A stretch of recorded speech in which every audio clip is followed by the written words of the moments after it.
Thorstein Veblen. A economia de Gustav Samolers. A Grundrisse do professor Samolers é um acontecimento de primeira importância na literatura econômica. Informações posteriores indicam que o segundo e último volume da obra dificilmente aparecerá tão cedo quanto se poderia supor pelas palavras do autor em seu prefácio. O que os leitores têm, portanto, neste primeiro volume de Outlines é apenas metade da exposição abrangente que Samolers pretende fazer de sua posição teórica e de sua visão acerca do escopo e do método da ciência econômica. Pode parecer ousado tentar uma caracterização de seu sistema econômico com base em uma declaração assumidamente incompleta. Ainda assim, tal esforço não é de todo gratuito, nem precisa apoiar-se em meras hipóteses. A introdução presente neste volume delineia suficientemente os objetivos do autor para fornecer uma visão convincente do sistema científico que ele defende. E os dois livros que seguem a introdução mostram, de forma consistente, o método de investigação de Samolers, bem como o alcance e a natureza das conclusões teóricas que ele considera caberem à ciência econômica. No caso de um economista que é tanto inovador quanto iconoclasta, e cujo trabalho toca os fundamentos da ciência de modo tão íntimo e profundo, é natural que o interesse de críticos e colegas se concentre, ao menos por ora, nas questões sobre o escopo e a natureza atribuídos à teoria, sobre a extensão e o caráter do material de que ele se vale e sobre os métodos de investigação que sua experiência recomenda. Assim, ainda que Outlines esteja incompleto como compêndio de doutrina, a obra em seu estado atual não deixa de ser uma expressão adequada da relação de Samolers com a ciência econômica. Pela primeira vez, leitores de economia recebem uma exposição plena da ciência econômica como vista e cultivada pela escola histórica modernizada, da qual Samolers é o expoente mais autorizado. Seus debates anteriores sobre escopo e método foram valiosos e característicos, mas tinham caráter preliminar, tentativas de formulação, quando comparados a este trabalho mais maduro, que não apenas se apresenta como uma formulação definitiva, mas também transmite, em cada parte, uma impressão de acabamento final. Isso equivale a dizer que ele representa a única elaboração abrangente dos objetivos científicos da escola histórica. Existem discussões parciais, monografias e esboços em grande número que indicam o tipo de teoria econômica que poderia surgir como resultado da diversão histórica. Algumas delas, sobretudo as mais recentes, são extremamente valiosas, tanto nos resultados que oferecem quanto como sinais da direção que a ciência toma nas mãos dos estudiosos alemães. Mas uma obra verdadeiramente abrangente, que procure formular um corpo de teoria econômica com base no método histórico, não havia sido seriamente tentada até agora. Talvez se possa abrir exceção em favor do trabalho semi-esquecido de Sacha Pfliffle, da década de 1870. Juntamente com algumas outras tentativas menos notáveis e menos consistentes, datando das primeiras décadas da escola. É improvável, no entanto, que algum dos economistas da geração mais jovem citasse Rocher como contraprova. Embora o tempo tenha permitido a aceitação e eventual consagração dessas tentativas de criar um sistema de teoria econômica,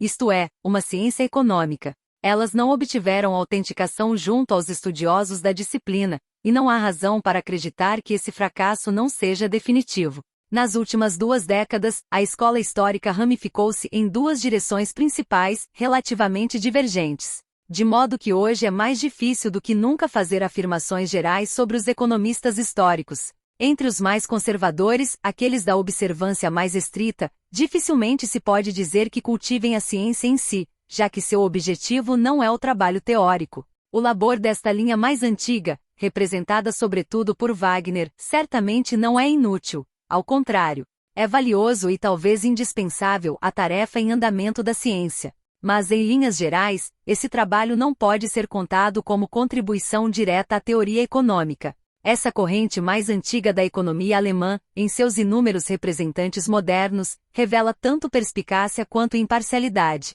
mas, no que toca à teoria econômica, sua produção é eclética mais do que construtiva, mesmo quando suas declarações sobre pontos de doutrina são frequentes e categóricas. Raramente elas representam teorias desenvolvidas ou verificadas por seus próprios métodos de investigação, onde não se limitam a máximas de conveniência, são, como se sabe, tomadas de maneira pouco crítica de fontes clássicas. De trabalho científico construtivo, isto é, de teoria, essa linha é inocente, nem há indícios de que venha a produzi-lo.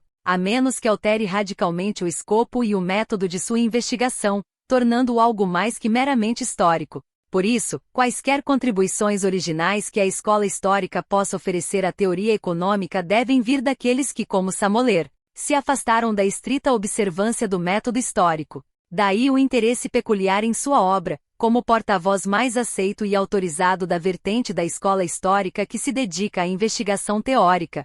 Sua obra mostra de que modo e até que ponto essa ala mais científica da escola superou as concepções puramente históricas e passou de uma desconfiança geral em relação à teoria a uma busca ativa por formulações capazes de explicar de modo mais adequado os fenômenos da vida econômica do que o corpo de doutrina herdado dos clássicos, e em maior consonância com os cânones da ciência contemporânea em geral. Que tal resultado tenha sido a culminação de meio século de desenvolvimento da escola pode parecer inesperado, talvez mesmo incrível. Aqueles que testemunharam o início da divergência interna, uma geração atrás, da qual surgiu essa economia histórica modernizada e teórica.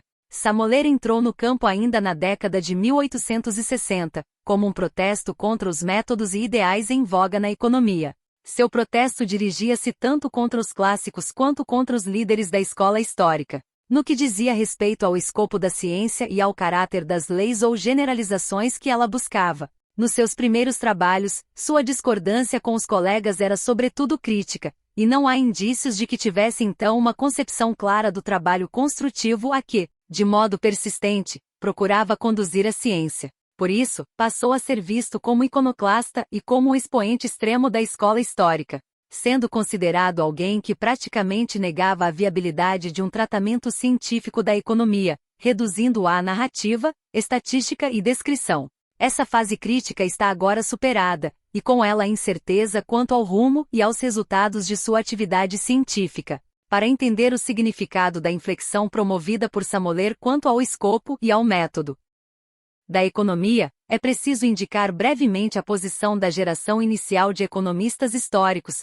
a partir da qual ele se diferenciou, destacando em especial os pontos do cânone mais antigo em que suas ideias divergem. Por volta de 20 anos após seu início, a escola histórica ainda não havia passado, em termos de resultados sistemáticos, de um estágio preliminar. Mesmo essas primeiras conquistas não pareciam sempre adequadas ao propósito.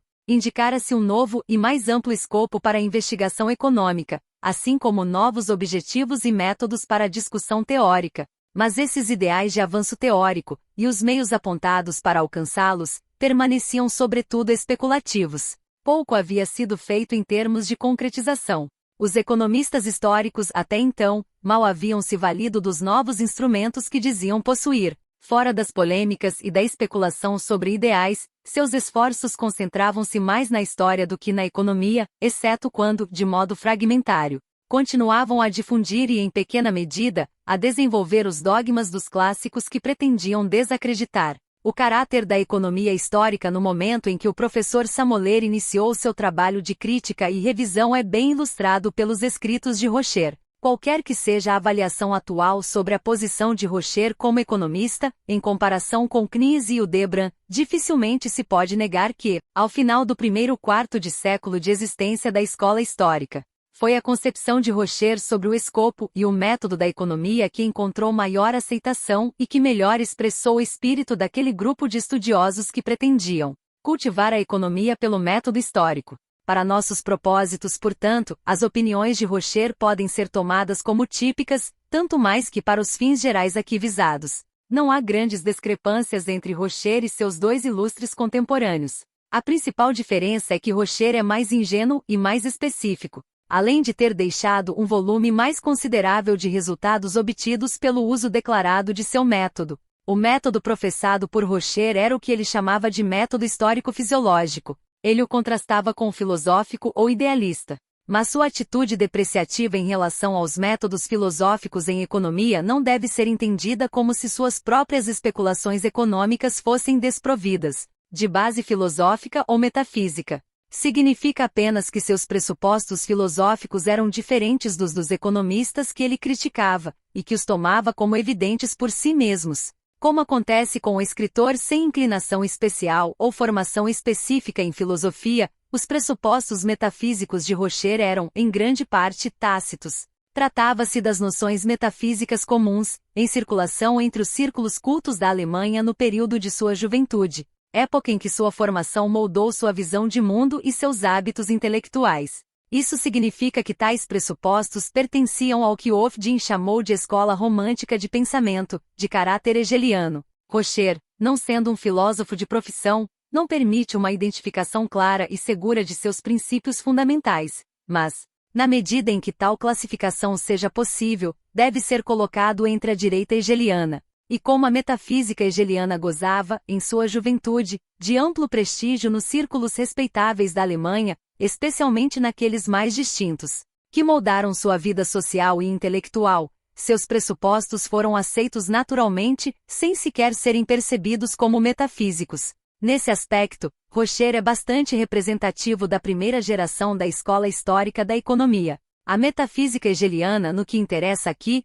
é uma metafísica de um processo vital autorrealizador. Esse processo, central e substancial no universo, é de natureza espiritual, não no sentido de oposição ao material, mas no de algo essencialmente ativo, autodeterminante, que se desdobra por necessidade interna. O curso da cultura, nessa perspectiva, é um desdobramento do espírito humano, e a tarefa da ciência econômica é determinar as leis desse desdobramento cultural em seu aspecto econômico. As leis do desenvolvimento cultural, segundo essa visão, coincidem com as leis dos processos do universo em geral, e mais especificamente, com as leis do processo vital universal, pois o universo seria em si mesmo um processo vital que se desdobra, de caráter espiritual, do qual a vida econômica não é senão uma fase. O curso do desenvolvimento da vida orgânica já havia sido razoavelmente identificado pelos estudiosos da história natural. Isso deveria então fornecer a chave para as leis do desenvolvimento cultural, também em sua dimensão econômica, já que todas as leis da vida, no universo, seriam substancialmente espirituais e substancialmente idênticas. Chega-se, assim, a uma concepção fisiológica da cultura, por analogia com os processos fisiológicos observados na biologia. Essa concepção fisiológica, entretanto, era hegeliana, não científica no sentido moderno. Como esse processo quase fisiológico de desenvolvimento cultural é concebido como desdobramento do espírito humano, sua história necessariamente percorre uma sequência de fases, uma trajetória prescrita pela própria natureza dessa substância espiritual ativa. A história cultural, portanto, repete-se em seus traços gerais, já que é sempre o mesmo espírito humano que busca realizar-se, sendo ele o único fator substancial. A história dos ciclos culturais passados é, em suas linhas gerais, a história dos futuros. Daí a importância da investigação histórica para a ciência econômica. Ela teria para o estudo da cultura a mesma força obrigatória que uma lei natural. Na física ou na fisiologia, teria para o curso dos fenômenos corporais. Se esse processo encontra obstáculos ou condições variantes, adapta-se às circunstâncias e prossegue segundo sua própria lógica, até alcançar o fim que sua natureza determina. O ambiente, nesse ponto de vista, tem papel secundário, no máximo transitório. As condições externas podem causar perturbações menores, mas não alteram a linha essencial do processo cultural. Daí a centralidade quase absoluta da investigação histórica na determinação das leis do desenvolvimento cultural, seja econômico ou não. Essa escola romântico-histórica, portanto, concebia a vida econômica como um processo de desenvolvimento ou evolução, mas de forma diversa do darwinismo ou do spencerianismo. Suas investigações levavam a generalizações, por vezes arbitrárias, sobre regularidades de sequência nos fenômenos, sem examinar adequadamente as causas que determinavam essas sequências. As leis naturais assim encontradas eram de caráter empírico, marcadas pelo viés ou pelos ideais do pesquisador. O resultado era um corpo de sabedoria aforística, talvez belo e valioso à sua maneira, mas insatisfatório quando medido pelos padrões da ciência moderna. Como se sabe, esse caminho romântico histórico não produziu ganhos teóricos substanciais, porque simplesmente não existem leis culturais do tipo buscado além de generalidades imprecisas já conhecidas por qualquer adulto minimamente inteligente. Era necessário caracterizar esse objetivo e método histórico, que serviram de ponto de partida para o trabalho de revisão de Samoler, quando ele levantou seu protesto contra os ideais e métodos prevalecentes, por considerá-los equivocados e superficiais. Não parecia estar totalmente livre desse viés romântico ou hegeliano. Há indícios disso em seus primeiros escritos, e até mesmo em trabalhos posteriores se nota algo dessa inclinação, por exemplo, quando supõe haver uma tendência de melhoria no curso dos acontecimentos culturais. O que diferenciou sua obra da chamada linha mais antiga da economia histórica foi a fraqueza ou relativa ausência desse viés em sua teoria. Em particular, ele se recusou a basear suas pesquisas teóricas no terreno dado pela escola romântica ou hegeliana. Desde o início, não aceitava que meras classificações de uniformidades ou normalidades fossem respostas adequadas às questões teóricas. Ele não negava a importância das generalizações empíricas buscadas pelos primeiros economistas históricos. Pelo contrário, valorizava-as muito e defendia com insistência a necessidade de uma ampla coleta de dados históricos e de uma elaboração detalhada desses materiais. É sabido que em seus primeiros trabalhos de crítica e de controvérsia metodológica, chegou a sustentar que por pelo menos uma geração, os economistas deveriam dedicar-se a esse esforço descritivo. Isso lhe deu a reputação de querer reduzir a economia a uma ciência meramente descritiva, limitada à enumeração baconiana. No entanto, para Samoler, essa pesquisa histórica exaustiva sempre foi apenas uma etapa preliminar em direção a uma teoria da vida econômica. A observação detalhada e as generalizações empíricas serviam apenas como instrumentos para formular, no futuro, leis de causalidade no processo econômico. A questão central, para ele, não eram as uniformidades históricas observáveis, mas as causas em ação. O estudo dos detalhes históricos, nesse sentido, servia para identificar o alcance e a natureza dos fatores causais no crescimento da cultura e, sobretudo, na configuração das atividades e dos objetivos econômicos dos homens. Nesse trabalho preliminar de definir e caracterizar as causas da vida econômica, a investigação histórica desempenha papel grande, mas não exclusivo. Para os mesmos fins, Samoler também recorria ao estudo comparativo das condições climáticas, geográficas e geológicas, bem como a análise de paralelos etnográficos e a investigação das bases psicológicas da cultura e dos fatores psíquicos nas mudanças culturais. Vê-se, portanto, que sua obra difere da linha mais antiga da economia histórica tanto no escopo e no caráter das preliminares teóricas quanto no objetivo último que atribuía à ciência. Só em sentido muito amplo, esse novo desenvolvimento poderia ser chamado de economia histórica. Trata-se de algo mais darwiniano que hegeliano, embora ainda com marcas da afiliação hegeliana. É histórico apenas no mesmo sentido em que um relato darwiniano da evolução das instituições econômicas poderia ser chamado de histórico. O traço distintivo do trabalho de Samoler é o esforço por uma explicação darwiniana da origem, do crescimento, da persistência e da variação das instituições, na medida em que se relacionam com a vida econômica, como causa ou como efeito. Em muitos pontos, ele permanece próximo de seus contemporâneos e predecessores da escola histórica, compartilhando virtudes e limitações. Mas seus méritos mais notáveis residem na direção de uma teoria causal pós-darwiniana da evolução institucional. Nessa linha de investigação teórica, Samoler não está sozinho, nem talvez leve tão longe quanto outros em pontos específicos, mas possui a prioridade histórica e a liderança em termos da abrangência de sua obra. Voltando ao Grundrisse, que fundamenta essa caracterização, o trabalho completo, como projetado, compreende uma introdução e 4 livros. A introdução e os 2 primeiros livros já se encontram no volume publicado. Os 2 restantes, prometidos para o segundo volume, devem ter extensão correspondente. Assim, o volume atual representa cerca de 3/5 da obra total. O esquema é o seguinte: a introdução, páginas 1 a 124, trata de 3 pontos. Primeiro, o conceito de economia. Segundo, os fundamentos psíquicos éticos, também chamados convencionais, e jurídicos da vida econômica e da cultura. Terceiro, a literatura e o método da ciência. Em seguida vem, livro primeiro, páginas 125 a 228, sobre terra, população e artes industriais, considerados como fenômenos coletivos e fatores da vida econômica. Livro segundo, páginas 229 a 457, sobre a constituição da sociedade econômica, seus principais órgãos e os fatores causais que lhes dão origem. Livros terceiro e quarto, ainda a serem publicados, tratarão da circulação de bens e da distribuição da renda, oferecendo uma exposição genética do desenvolvimento da sociedade econômica. O curso delineado difere sensivelmente do que tem sido costumeiro nos tratados de economia. O ponto de partida é um panorama geral e abrangente dos fatores que entram no crescimento da cultura, com especial atenção ao seu alcance econômico. Esse panorama apoia-se sobretudo em bases psicológicas e etnográficas. A investigação histórica em sentido estrito é relativamente escassa e de modo evidente de importância secundária. Em seguida, vem uma discussão mais detalhada e rigorosa dos fatores envolvidos no processo econômico em qualquer situação dada.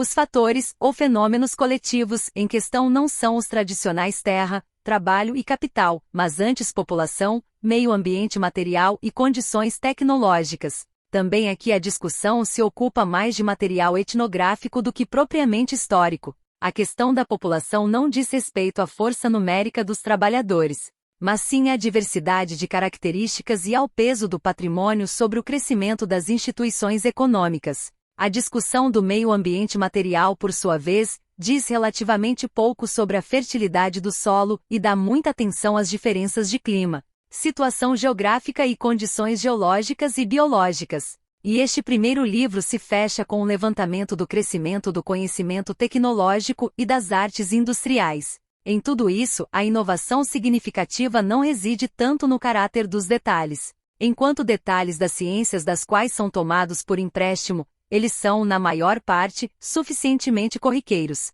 São escolhidos com sagacidade e manejados de modo a evidenciar sua pertinência às questões ulteriores que concentram o interesse do economista, mas há, como seria de esperar, pouca tentativa de ir além do que os especialistas em cada linha de pesquisa convocada já oferecem como resultado.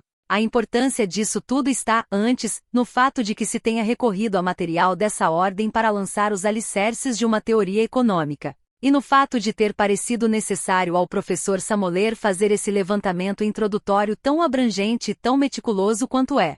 Seu significado é que esses traços da natureza humana e essas forças da natureza e circunstâncias de ambiente são as agências cuja interação engendrou a situação econômica, por um processo cumulativo de mudança, e que é esse processo cumulativo de desenvolvimento, e seu resultado complexo e instável, que deve constituir a matéria do economista. O desfecho teórico para o qual tal fundação é preparada é, por necessidade, de ordem genética. Busca saber e explicar a estrutura e as funções da sociedade econômica em termos de como e por que se tornaram o que são, e não, como tantos escritores econômicos as têm explicado, em termos do para que servem e do que deveriam ser. Em outras palavras, trata-se de uma tentativa deliberada de substituir a indagação sobre as causas eficientes da vida econômica, por um lado, as generalizações empíricas, e por outro, as especulações sobre a eterna conveniência das coisas. Decorre pela natureza do caso, que uma economia desse caráter genético, operando sobre os fundamentos indicados, nada contém em matéria de conselho ou admoestação,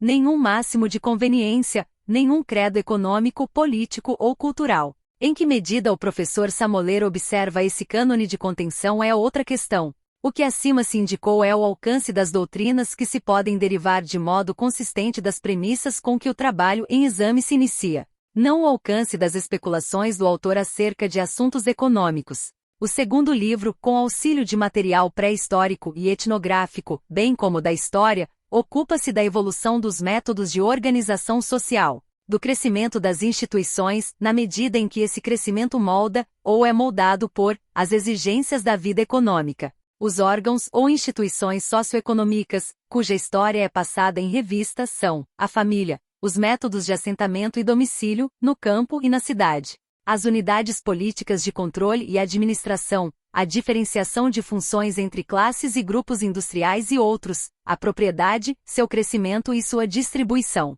as classes e associações sociais, a empresa de negócios, as organizações industriais e as corporações. Quanto ao grau de unidade de propósito com que o professor Samoler levou a cabo o esquema de teoria econômica cujos contornos traçou e cujo caminho apontou, não é possível falar com a mesma segurança que no caso de seu trabalho preliminar. É ponto pacífico que essa etapa posterior de elaboração é excelente dentro do gênero a que pertence, e essa excelência, que de Samoler se podia esperar, pode facilmente desviar a atenção do leitor das insuficiências da obra quanto ao gênero mais do que quanto à qualidade. Assim, embora uma generalização ampla nesse ponto possa ser arriscada e deva ser tomada com larga margem, ainda assim, com a devida reserva, A seguinte generalização provavelmente se sustenta no tocante a este primeiro volume. Enquanto o autor se ocupa da história das instituições até seus desdobramentos contemporâneos, sua discussão prossegue sob a luz fria do interesse científico puro, no sentido em que científico é entendido pelos modernos adeptos das ciências naturais, mas, tão logo ele se defronta diretamente com a situação de hoje, e alcança o ponto em que deveria começar uma análise desapaixonada e uma exposição do complexo causal atuante nas mudanças institucionais contemporâneas. Logo essa luz científica se decompõe em todas as cores do arco-íris, e o autor se torna um conselheiro ardoroso e eloquente, arguindo a questão do que deveria ser e do que a sociedade moderna deve fazer para se salvar. Nesse ponto, o argumento perde o caráter de explicação genética dos fenômenos e assume o caráter de apelo e admoestação, sustentados por razões de conveniência, de moralidade, de bom gosto, de higiene, de fins políticos e até de religião. Tudo isso, é claro, é o que estamos acostumados a ver no grosso dos escritores da escola histórica, mas aqueles estudiosos cujo interesse se centra na ciência, e não nos meios de manter as formas culturais correntes da sociedade alemã, há muito supunham ter bons motivos para esperar algo mais ao propósito quando o professor Samoler viesse a publicar sua grande obra sistemática, brilhante e, sem dúvida, valiosa a seu modo e para seus fins. Essa digressão para a homilética e o conselho reformista significa que o argumento se esvai justamente no estágio em que a ciência menos pode se dar a esse luxo. É precisamente nesse ponto, onde homens de menos anos, alcance e peso teriam dificuldade em manter, com tenacidade, o curso de causa e efeito através do labirinto de interesses e sentimentos conflitantes que compõem a situação contemporânea, que uma teoria genética da vida econômica mais necessita da orientação firme, treinada e desapaixonada do mestre. E é nesse ponto que sua orientação praticamente nos falha. O que acaba de ser dito aplica-se, em linhas gerais, ao tratamento que o professor Samoler dá ao desenvolvimento econômico contemporâneo, e deve-se acrescentar que se aplica em quase todos os pontos, ainda que com algumas qualificações. Mas tais qualificações não são suficientemente amplas para desmentir a caracterização geral já oferecida. Seria exigir demasiada indulgência acompanhar aqui, ponto a ponto, todas as discussões do volume que cabem sob essa crítica. O máximo que se pode fazer é apontar, para fins de ilustração, o tratamento que 2 ou 3 dos órgãos socioeconômicos recebem. Assim, por exemplo, o livro segundo abre com uma análise da família e de seu lugar e função na estrutura da sociedade econômica. A discussão segue os caminhos já conhecidos da pesquisa etnográfica, com recurso frequente e bem direcionado ao conhecimento psicológico, que Samoler sempre domina com firmeza, descendo aos tempos mais recentes. O texto mostra como as grandes transformações econômicas da Baixa Idade Média e do início da modernidade contribuíram para a dissolução do regime patriarcal da cultura anterior. Mas ao mesmo tempo, pp 245, 249, surge um viés em favor da forma mais recente em comparação com a antiga organização familiar. O autor não se contenta em mostrar as exigências que afastaram o modelo patriarcal anterior em benefício de um patriarcado modificado nos tempos modernos. Ele também apresenta razões pelas quais a forma posterior seria intrinsecamente mais desejável, razões que podem até ser pertinentes, mas que estão fora de lugar em uma explicação científica das mudanças em questão. Os parágrafos finais da seção insistem afetuosamente nos muitos elementos de força e beleza da forma de organização familiar herdada da geração anterior. Os fatos lembrados pelo autor são, sem dúvida, relevantes, e devem ser considerados por qualquer economista que se aventure numa discussão genética da situação atual e do destino da família. Mas Samoler não chega sequer a indicar de que modo tais elementos de força e beleza influenciaram no passado recente ou podem influenciar, no presente e no futuro imediato, os rumos da instituição. A omissão de transformar esse material em análise científica torna-se quase censurável em Samoler, já que poucos, se é que alguém, estão em posição tão privilegiada para esboçar o argumento que uma abordagem teórica exigiria. Seu próprio raciocínio deixa claro que as exigências econômicas estão promovendo uma transformação incessante e cumulativa na forma de organização da família moderna. Mas ele pouco faz para mostrar de que maneira e com que efeitos essas exigências se manifestam. Tampouco aborda a questão inversa, igualmente grave do ponto de vista teórico, de como a persistência, mesmo atenuada, do modelo patriarcal tem modificado a estrutura e a função econômica em outros pontos, e como vem qualificando ou até reforçando as próprias exigências responsáveis pelas mudanças da instituição. É igualmente evidente que a força e a beleza da forma tradicionalmente recebida da família, isto é, os hábitos de vida e de complacência ligados a esse modelo, são fatores relevantes para a situação moderna, no que toca tanto ao grau de persistência quanto à direção das transformações que a instituição apresenta sob as novas circunstâncias. Trata-se de fatos psicológicos, de hábitos e disposições e de uma adequação espiritual, cuja eficácia como forças vivas, capazes de garantir a sobrevivência ou a variação, provavelmente não é menor que a de qualquer outro fator que se possa citar. Tínhamos, portanto, quase o direito de esperar que a erudição ampla e profunda de Samoler em psicologia e em crescimento cultural tivesse transformado esses fatos em elementos analíticos mais sólidos, em vez de apenas num sermão sobre um ideal intrinsecamente desejável. No que diz respeito à visível desintegração da família e à questão conexa da mulher, as observações de Samoler são de natureza semelhante. Ele nota a crescente indisposição das classes trabalhadoras em relação ao modelo tradicional de vida familiar e mostra que há causas econômicas para esse enfraquecimento do sentimento. Mas o que oferece são os lugares comuns da discussão social e econômica de seu tempo, acompanhados de forte tom de desaprovação. Pouco ou nada acrescenta sobre a direção em que essas causas atuam para alterar ou reforçar tal sentimento, seja em relação ao presente movimento, seja quanto ao futuro próximo da instituição. O melhor que traz sobre a questão feminina é uma referência rápida à ideia de igualdade, vista como uma espécie de ressurgimento do espírito do século XVIII. Essa noção de igualdade entre os sexos, ele refuta em termos elegantes e emotivos, defendendo a preservação intacta do papel feminino e a primazia masculina, como se a superioridade ou a inferioridade entre os sexos pudesse ser algo mais do que um resultado convencional dos hábitos de vida impostos pelas circunstâncias sociais, sobre como, sob exigências econômicas do passado, as diferenças físicas e temperamentais entre os sexos foram interpretadas convencionalmente como superioridade masculina e inferioridade feminina. Ele nada diz.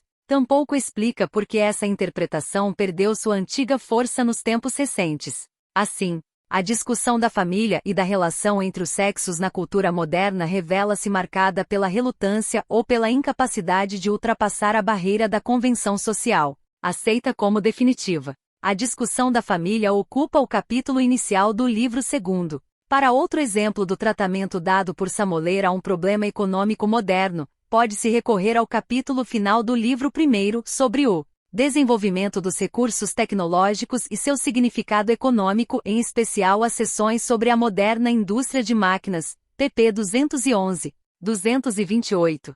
Aqui também o ponto de interesse está na atenção dedicada aos fenômenos recentes da era da máquina e no método e espírito com que o autor os aborda. Entre as páginas 211 e 218, há uma apresentação condensada e competente das principais características da era da máquina seguida, pp. 218, 228, de uma discussão crítica de seu valor cultural. O elogio habitual é feito, mas com mais discernimento que o costumeiro, aos benefícios do regime das máquinas em termos de economia, conforto material e amplitude intelectual. Destaca-se como esse regime promoveu uma redistribuição de riqueza e população, bem como uma reorganização das estruturas sociais e econômicas. Ressalta-se ainda, p. 223, que o efeito social mais grave da indústria maquinizada foi a criação de uma vasta classe de assalariados.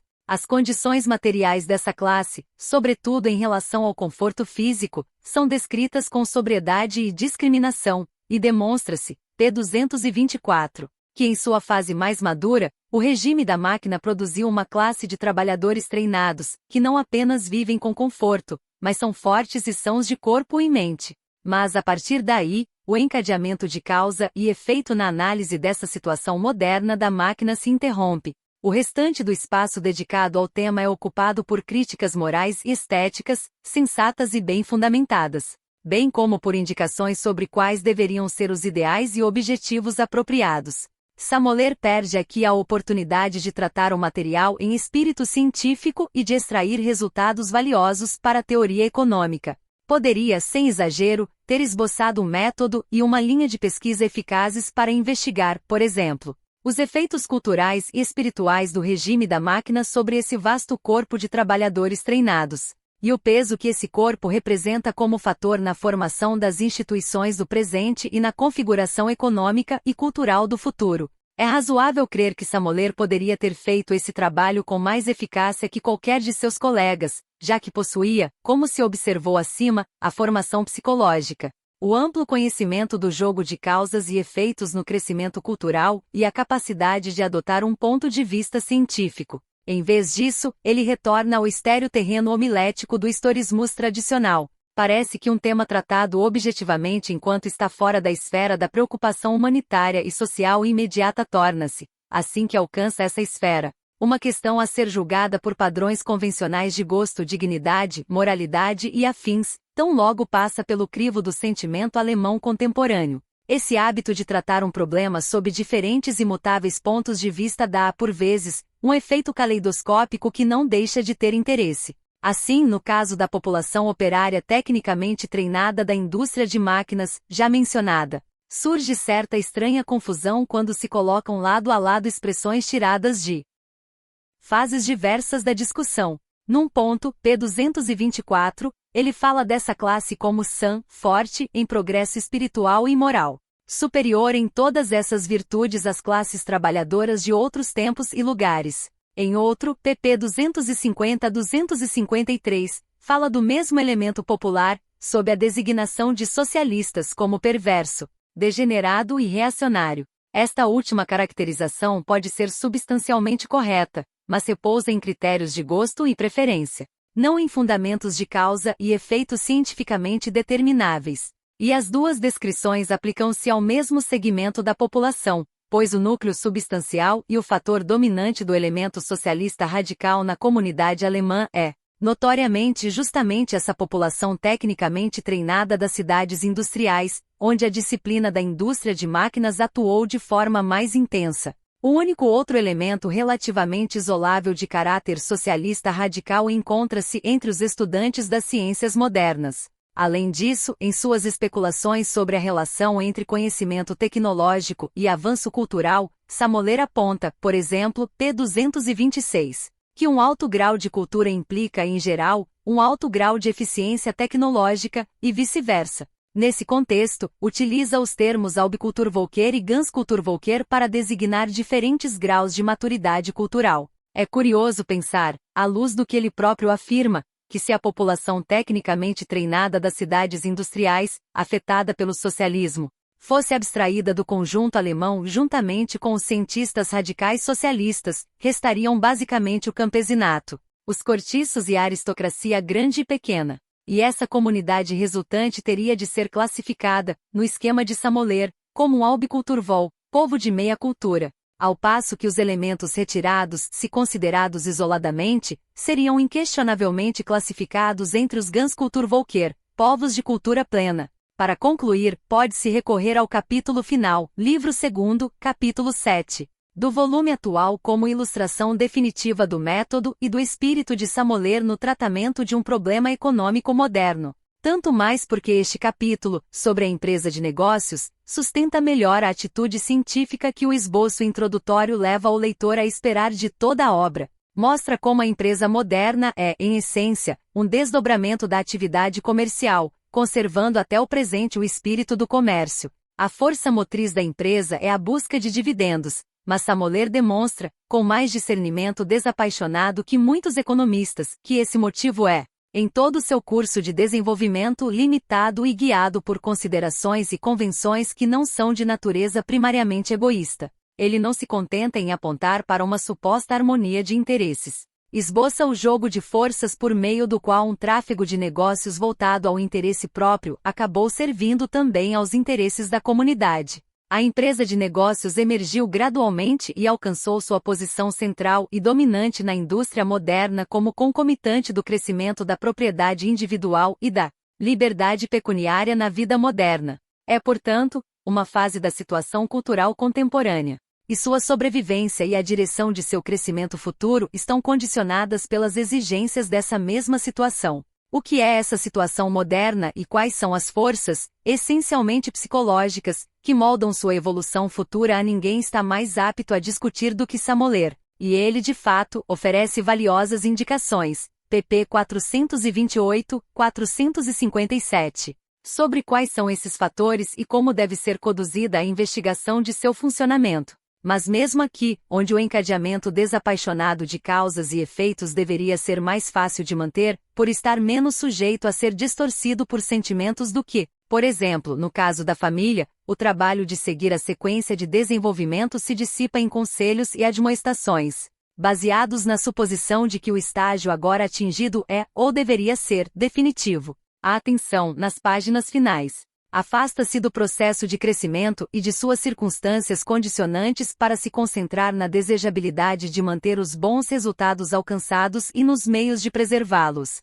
A questão que se busca responder, ao discutir a fase atual da empresa de negócios, não é o que está acontecendo com a instituição, mas que forma deve assumir uma política otimista de estímulo à empresa e de aproveitamento dela para o bem comum. Nesse ponto, como em outros, embora talvez em grau menor, a forma existente da instituição é aceita como definitiva. Tudo isso é decepcionante, considerando-se que em nenhum outro campo as instituições econômicas modernas parecem menos definitivas do que nas formas e convenções da organização empresarial. Como o próprio Samoler observa, p. 455, o escopo e o caráter das empresas necessariamente se conformam às circunstâncias do tempo, e não a um esquema lógico de desenvolvimento do simples ao complexo. Da mesma forma, pode-se dizer que a conveniência e a possibilidade de sobrevivência da própria empresa de negócios continuam sendo uma questão em aberto, a ser respondida pelo exame das forças que favorecem sua continuidade ou transformação,